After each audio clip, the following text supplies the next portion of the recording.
승무패 39회차 현미경 분석 1부 첫 번째 경기는 전북과 수원 삼성의 경기입니다. 저는 전북의 단통 승리로 가보도록 하겠습니다.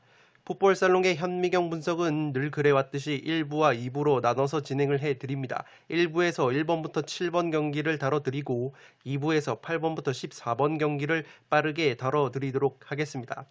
전북이 직전 바툼과의 챔피언스리그 16강 홈경기에서 승부차기 끝에 진땀승을 거뒀습니다. 최근에 경기력이 들쑥날쑥한 것이 전북인데 리그 5경기에서 2승 2무 1패의 흐름을 보여주고 있습니다. 이 바툼전에서 그래도 교체 투입이 된 이주용 선수와 김보경 선수가 활발한 움직임을 보여준 것은 고무적이라고 할 수 있겠는데 포항에서 데리고 온 송민규 선수는 여전히 부진한 모습을 보여주고 있습니다. 최근 경기력이 좋지 못했던 송범근 골키퍼가 모처럼 승부차기 2개를 막아내면서 전북을 챔피언스리그 8강으로 견인을 했습니다. 최근 수원 삼성과의 상대 전적을 보시면 7승 2무 1패로 압도적인 우위를 보여주고 있는데 올 시즌에는 1승 1패로 한 차례 패배를 한 바 있습니다. 수원 삼성 같은 경우에는 최근에 너무나도 좋지가 못합니다. 리그 5경기 2무 3패의 흐름인데 9경기로 확대를 했을 경우에는 3무 6패로 승리가 없는 것이 수원 삼성입니다. 직전 광주와의 홈경기에서도 2대2 무승부를 거뒀는데 핵심 공격자원인 정상빈 선수가 직전 광주전에서 복귀골을 신고를 했지만 이번 경기는 경고 누적으로 결장을 하기 때문에 공격 쪽에 또다시 전력 누수가 발생을 했습니다. 설상가상으로 핵심 공격수 권창훈 선수 역시 종아리 부상을 당했기 때문에 정상빈과 권창훈이 빠지는 수원 삼성의 역습 위력이 한층 더 반감이 될 가능성이 높아졌습니다. 살롱 코멘트에서 정리를 해드리면 또 전북을 믿었다가 뒤통수를 맞을 것 같긴 하지만 그래도 수원 쪽에 악재가 많기 때문에 전북을 믿어보도록 하겠습니다.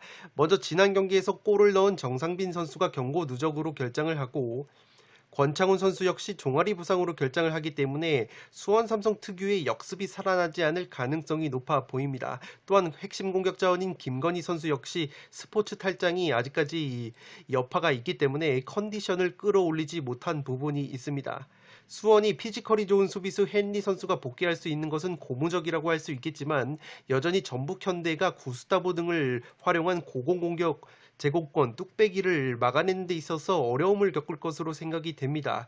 전북 같은 경우에는 직전 바툼전에서 졸전 끝에 승부차기 승리를 거뒀지만 그래도 송범근 골키퍼가 모처럼 승부차기를 막아내면서 자신감을 한껏 끌어올린 것도 고무적이라고 할 수 있겠습니다.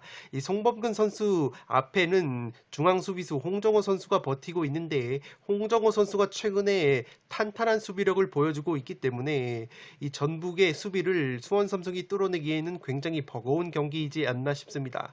바툼전에서 김보경과 이주용 같은 선수들이 교체 투입이 돼서 활발한 움직임을 보여주는데 특히 박스 안에서 등을 지고 원투 패스를 주고받는 과정 속에서 득점 기회를 창출을 했기 때문에 바툼전에서 아이디어를 얻었다면 수원을 상대로도 그러한 다양한 공격 패턴을 보여주지 않을까 싶습니다.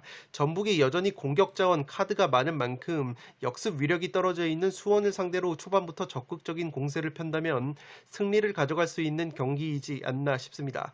이 김상식 감독 특유의 전반에 설렁설렁 뛰는 전술과 어줍지 않게 후반에 승부를 보는 패턴만 또다시 나오지 않는다면 전북이 그래도 승리를 가져갈 확률이 높아 보이고 최근 좋지 못한 경기력이 있었지만 그래도 바툼전에서 극적인 승리를 거뒀기 때문에 김상식 감독과 더불어서 선수들에게 경종을 울렸을 것이라고 생각이 됩니다.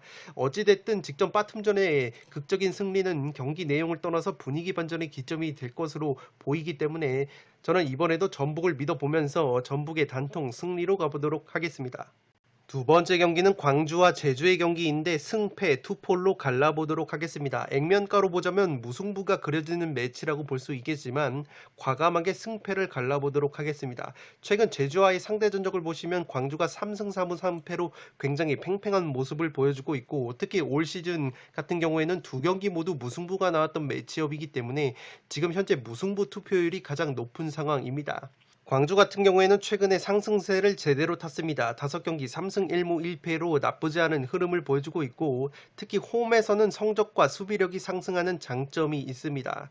장신 공격수 허율 선수가 데뷔골을 신고한 것도 고무적이라고 할 수 있겠고 제주 역시 광주와 마찬가지로 5경기 3승 1무 1패의 상승세를 거두고 있습니다. 직전 인천 원정에서 2대1 승리를 거뒀는데 핵심 미드필더 이창민 선수가 2경기 연속골을 넣고 있고 주포인 주민규 선수가 4경기 만에 인천전에서 득점포를 가동을 한 것도 고무적이라고 할 수 있겠습니다.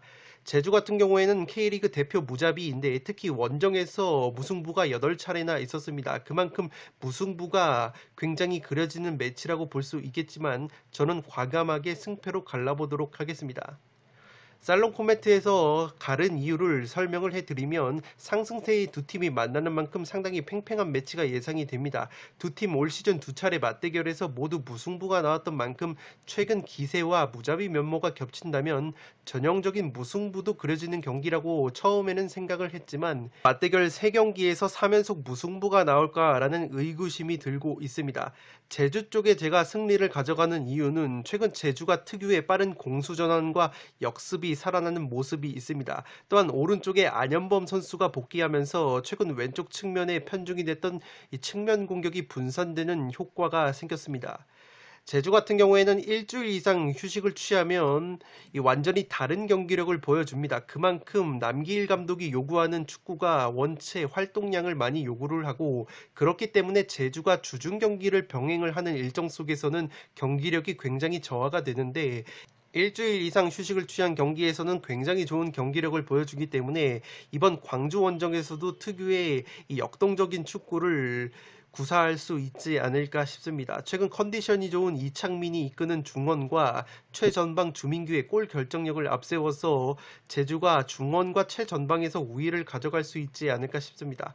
다만 광주 역시 최전방 장신 공격수 허율 선수가 데뷔골을 맛을 봤기 때문에 제주 3백 수비가 높이가 그리 강하지 않다는 점을 고려하면 허율의 포스트 플레이가 굉장히 위력을 발휘할 수도 있는 경기로 보여집니다. 허율이 떨궈주고 이선에 빠른 엄지성과 엄원상, 헤이스 같은 선수들이 세컨볼을 주워 먹는다면 광주에게도 기회가 있을 경기라고 보여집니다.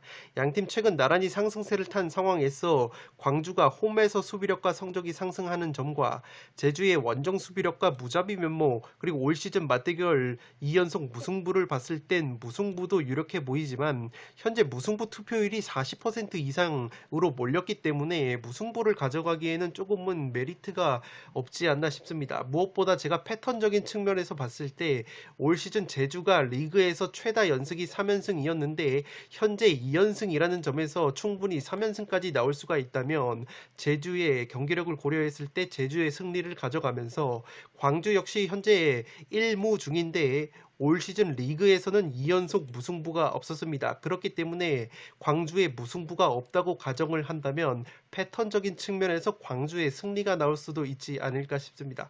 따라서 단통 무승부 승부가 아니라면 과감하게 투표율이 낮은 승패로 갈라봄직한 경기라고 생각이 됩니다. 누가 봐도 무승부인 것 같은 경기는 의외로 무승부가 잘 안 나온다는 그러한 부분이 있기 때문에 저는 이번 경기는 과감하게 승패로 갈라보도록 하겠습니다. 3번 경기는 대구와 울산의 경기입니다. 대구의 단통 패배로 가보도록 하겠습니다. 대구가 나고야 원정을 갔다가 2대4로 역전패를 당하고 돌아왔습니다. 최근 울산과의 상대 전적을 보시면 1승 5무 4패로 열세인데 그래도 올 시즌에는 1승 1패로 호각세를 이루고 있습니다.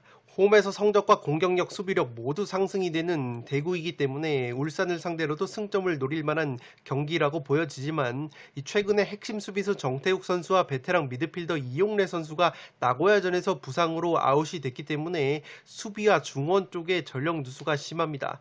그래도 대구가 공격 원투펀치라고 할 수 있는 세징야 선수와 에드가 선수가 2경기 연속골을 넣어주면서 공격력 자체는 살아있기 때문에 이 대구가 자랑하는 특유의 역습이 나온다면 울산을 상대로 득점까지는 가능하지 않을까 싶습니다. 나고야 원정에서 원체 체력 소모가 심했기 때문에 그러한 부분은 열세라고 보시면 되겠고 지난 3월 울산에 2대1로 대구가 승리를 거둔 적이 있는데 당시에는 핵심 공격수 에드가와 이 수비수 겸 공격수인 김진혁 선수 모두가 결장을 한 상황 속에서도 승리를 거둔 바 있습니다.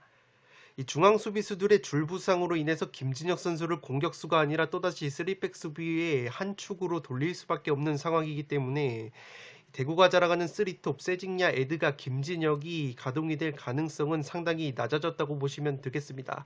나고야전에서 측면 수비에 약점을 노출하면서 대량 실점을 한 대구이고 최영원 골키퍼 역시 기대 이하의 선방 능력을 보여줬기 때문에 울산이 자랑하는 맹공, 특히 측면 공격을 막아내는데 어려움을 겪지 않을까 싶습니다.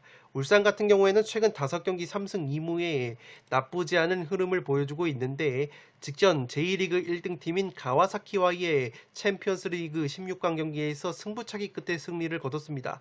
조현우 골키퍼가 결정적인 승부차기 선방을 보여주면서 챔피언스리그 8강에 진출을 했고 나고야 원정을 갔다 온 대구보다도 체력적으로 우위에 있는 것이 울산이라고 보시면 되겠습니다. 최근 K리그 6경기에서 모두 실점을 했던 울산의 수비진인데 그래도 직전 전북과 가와사키라는 강팀과의 경기에서 무실점 경기를 이끌어내면서 수비 안정화가 어느 정도 되어간 모습이 있습니다. 살롱 코멘트에서 정리를 해드리면 두 팀 모두 주중에 챔피언스리그 경기를 치렀지만 나고야 원정을 치르고 돌아온 대구가 체력적인 누수는 클 것으로 생각이 됩니다. 특히 대구 같은 경우에는 핵심 수비수 정태욱 선수와 베테랑 미드필더 이용래 선수가 나고야전에서 부상으로 아웃이 됐기 때문에 출전이 불투명하다는 점에서 중원과 수비가 굉장히 헐거워질 것으로 보입니다. 울산은 제1리그 1위 가와사키 프론탈리를 상대로 승부차기까지 갔지만 조현우 선수의 선방에 힘입어서 8강 진출에 성공을 했기 때문에 기세를 탈 것으로 생각이 됩니다. 최근 울산이 리그 6경기에서 실점을 했었는데 전북과 가와사키를 상대로 무실점 경기를 하면서 수비가 조금은 안정감을 찾은 듯한 모습이 있습니다.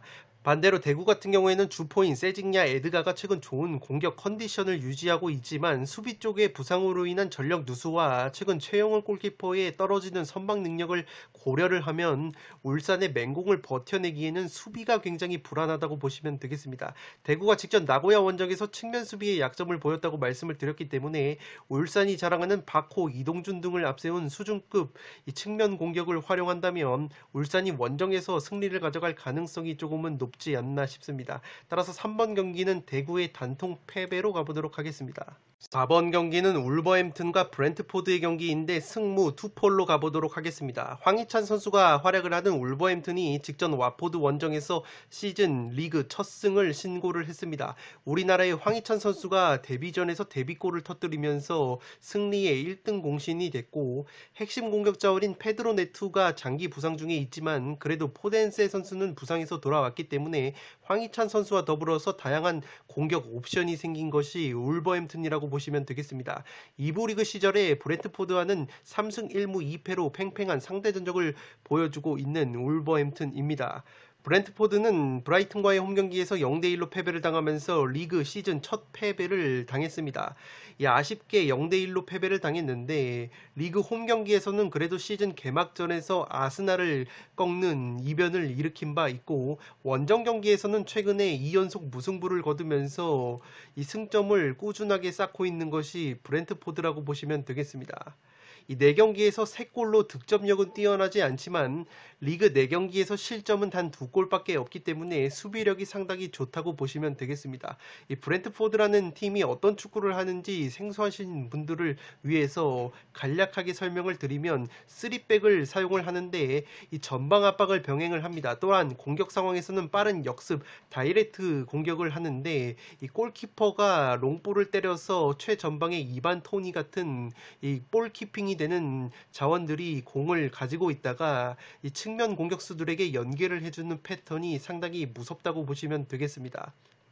살롱 코멘트에서 정리를 해드리면 이른바 젖잘싸, 졌지만 잘 싸웠다 징크스를 깬 울버햄튼입니다. 양 팀이 비슷한 점이 굉장히 많은데 3백 수비를 사용을 하고 이 다이렉트 공격과 빠른 역습이 강점입니다. 또한 두 팀 모두 전방 압박 기조를 유지한다는 점에서 상당히 비슷한 부분이 많은데 다만 제가 울버햄튼 사이드를 보는 이유는 브렌트포드가 세트피스가 상당히 조직적으로 잘 이루어지는 팀인데 울버햄튼이 세트피스 수비가 상당히 괜찮습니다. 또한 홈경기에서 파울이 많은 편도 아니라서 브렌트포드가 자랑하는 세트피스 강점이 살아나기엔 조금은 어려운 경기이지 않나 싶습니다.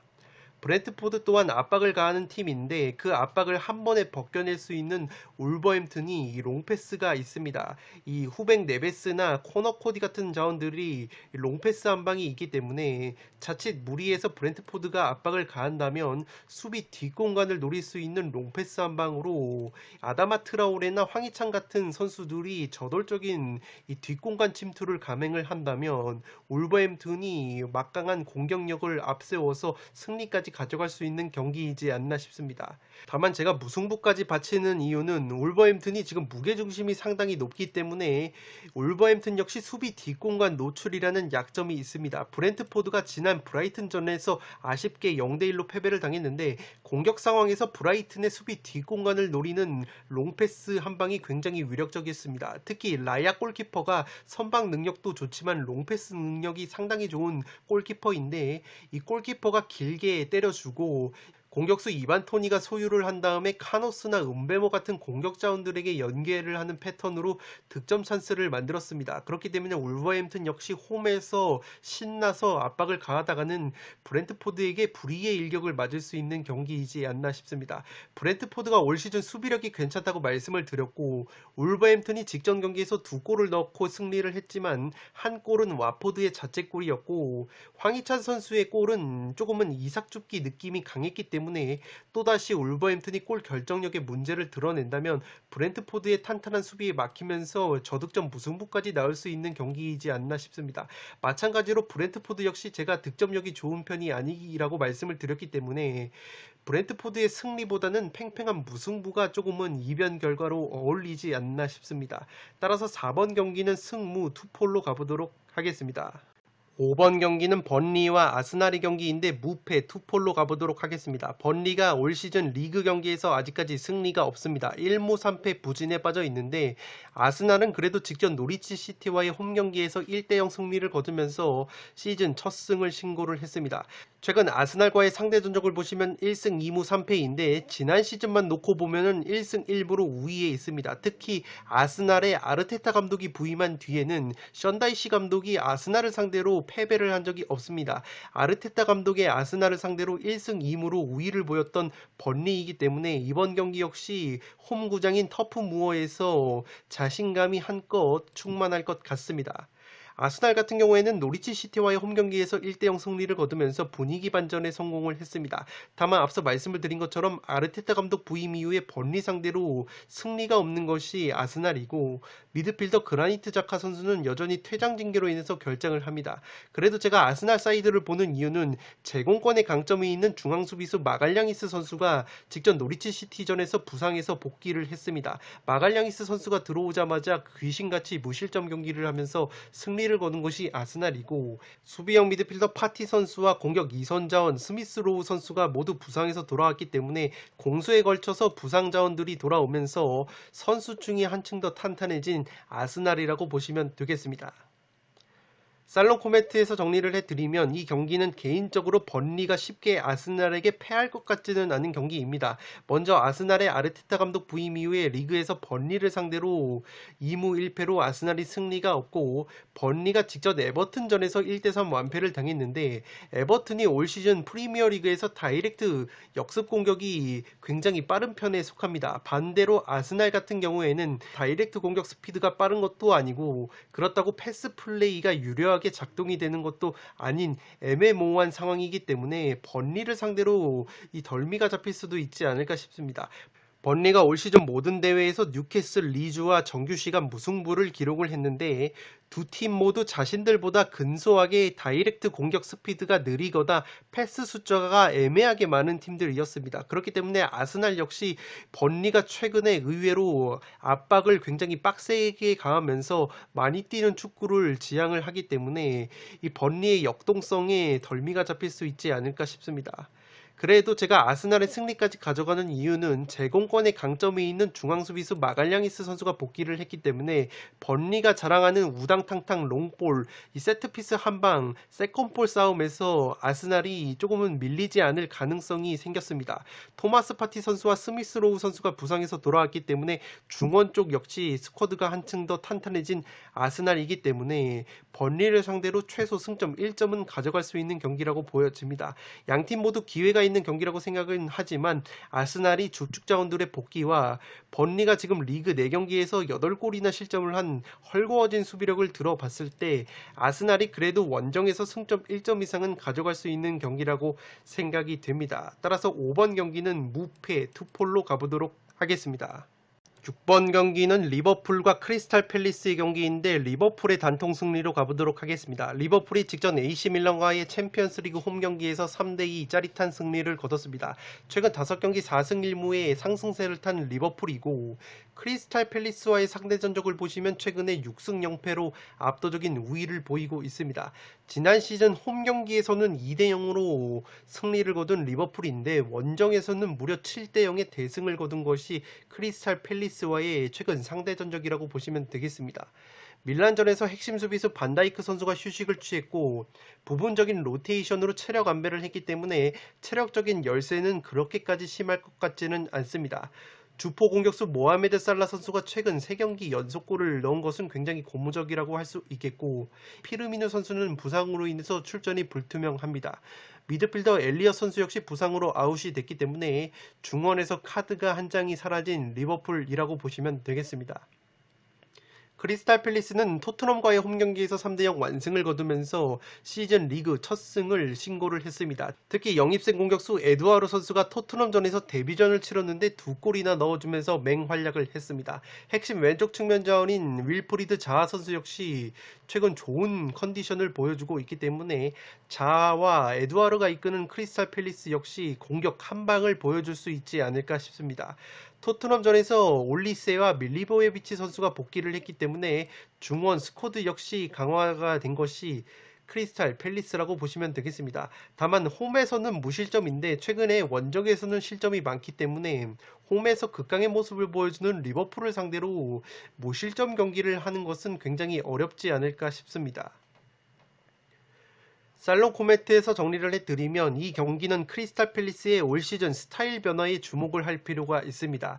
지난 시즌 로이 오지슨 감독 체제에서는 팰리스가 전형적인 롱볼 역습 축구를 구사를 했다면 신인 비에이라 감독 체제에서는 아래에서부터 패스로 차근차근 만드는 모습이 강해졌습니다. 그렇기 때문에 자신들이 주도적인 경기를 하는 경기 횟수가 늘어났고 이 최근에 팰리스가 EPL에서 경기를 보여준 패턴을 보면 브렌트포드전에서 점유율을 53%를 가져갔고 웨스트햄 유나이티드전에서도 54%, 토트넘전에서도 62%로 자신들이 오히려 점유율을 많이 가져가고 주도적인 경기를 했을 때 승점을 따냈습니다. 강팀 첼시에 그야말로 가두리 양식을 당한 경기에서 0대3 완패를 당했습니다. 이번 경기 역시 리버풀 원정이라는 점에서 지난 첼시전처럼 가두리 양식 구도가 나을 것으로 보이기 때문에 크리스탈 팰리스가 주도적인 경기를 하지 못한다면 굉장히 경기력이 떨어질 수 있는 매치라고 생각이 됩니다. 다이렉트 공격 스피드가 15위로 빠른 편이 아닌 팰리스이기 때문에 리버풀이 공격 상황에서 측면 수비 뒷공간을 노출을 하는데 그러한 수비 뒷공간을 빠르고 효율적으로 공략할 수 있을지 의문이라고 보시면 되겠습니다. 리버풀이 핵심 수비수 반다이크를 포함해서 몇몇 선수들의 체력 안배를 했다는 점과 최근 팰리스를 상대로 압도적인 상대 전적, 직전 AC밀란전 홈경기 승리 상승세를 고려를 하면 홈에서 리버풀의 승리가 그려지는 매치라고 생각이 됩니다. 따라서 6번 경기는 리버풀의 단통 승리로 가보도록 하겠습니다. 7번 경기는 맨시티와 사우스햄튼의 경기인데 맨시티의 단통 승리로 가보도록 하겠습니다. 맨시티가 라이프치히와의 챔피언스리그 홈경기에서 6대3 대승을 거뒀습니다. 최근 5경기 4승 1패 4연승의 상승세를 탔고 핵심 미드필더 케빈 데브라이너 선수가 부상에서 돌아왔습니다. 공격자원 필포든 선수 역시 부상에서 돌아왔고 다만 중앙수비수 존 스톤스 선수와 라포르트 선수는 부상으로 인해서 출전이 불투명한데 그래도 나다나케 선수와 후뱅 디아스 선수가 버티고 있기 때문에 수비 쪽의 전력 누수는 그렇게까지 크지 않을 것으로 생각이 됩니다. 라이프치히전에서 교체 카드 다수를 활용을 했기 때문에 체력 안배가 되어 있는 것이 맨시티이고 최근 사우스햄튼과의 홈경기에서는 12경기에서 무려 11승을 거둔 바 있습니다. 영입생 잭 그릴리시 선수 역시 맨시티 시스템에 녹아들고 있기 때문에 압도적인 화력을 바탕으로 맨시티가 좋은 경기를 할 수 있지 않을까 싶습니다. 사우스햄튼 같은 경우에는 최근 2연속 무승부를 거두고 있습니다. 웨스트햄과의 홈경기에서 0대0 무승부를 거뒀는데 맨시티보다 체력적인 우세가 있습니다. 공격자원 월컷 선수가 부상으로 아웃이 되어 있고 영입생 공격수 암스트롱 선수는 개막전에서 데뷔골을 넣어주면서 기대감을 모았지만 어느덧 3경기 무득점 침체에 빠지면서 1부 리그 적응에 어려움을 겪고 있는 모습이 있습니다. 살롱 코멘트에서 정리를 해드리면 이 경기는 주축 자원들이 대거 부상에서 돌아온 맨시티가 홈에서 좋은 경기를 할 가능성이 높아 보입니다. 케빈 데브라이너와 필 포든이 부상에서 돌아온 맨시티이고 라이프치히전에서 교체 카드를 다수 활용을 했기 때문에 선수들의 체력 및 컨디션 안배가 적절히 되어 있는 것 같습니다. 현재 프리미어리그에서 압박 강도가 가장 강한 팀이 다름 아닌 맨시티인데 마찬가지로 하센 휘틀 감독의 사우스햄튼 역시 프리미어리그에서 압박이 강한 팀으로 알려져 있지만 반대로 자신들이 압박을 당했을 때 특히 이 맨시티의 고강도 압박을 유려하게 풀어낼 수 있는 탈압박이 중원과 수비 쪽에서 이루어질 수 있는지 의문이라고 보시면 되겠습니다. 사우스햄튼은 2부 리그 블랙번에서 영입을 한 공격수 암스트롱 선수가 개막전 데뷔골 이후에 3경기 무득점 침체에 빠져 있기 때문에 데니 잉스 선수의 공백이 조금은 느껴지고 있습니다. 사우스햄튼이 공격 상황에서 제임스 워드 프라우스 선수의 직접 프리킥 한 방이 상당히 날카로운데 맨시티가 파울이 많은 팀이 아닙니다. 특히 압박 무게중심이 높다고 말씀을 드렸기 때문에 자기 진영 위험 지역에서 파울을 하는 것이 아니라 사우스햄튼 진영 쪽에서 파울이 일어나는 빈도가 많을 것이기 때문에 사우스햄튼이 자랑하는 직접 프리킥 한 방이 살아날 가능성도 조금은 떨어져 보입니다. 측면 수비에 약점이 있는 사우스햄튼이기 때문에 맨시티의 퀄리티 있는 측면 자원들이 충분히 공략이 가능한 경기라고 생각이 됩니다. 따라서 7번 경기는 맨시티의 단통 승리로 가보도록 하겠습니다. 네, 이것으로 승무패 39회차 현미경 분석 1부를 모두 마치도록 하겠습니다. 저는 연이어서 2부를 촬영을 해서 구독자 여러분들의 흐름이 끊기지 않도록 업로드를 해드리도록 하겠습니다. 영상이 도움이 되신 분들은 좋아요와 구독 버튼을 눌러주시면 풋볼살롱 채널에 크나큰 힘이 됩니다. 구독 버튼 옆에 종 모양의 알림 설정을 해주시면 그 누구보다 빠르게 양질의 축구 승무패 프로토 관련 컨텐츠를 만나보실 수 있습니다. 지금까지 풋볼 살롱이었습니다. 감사합니다.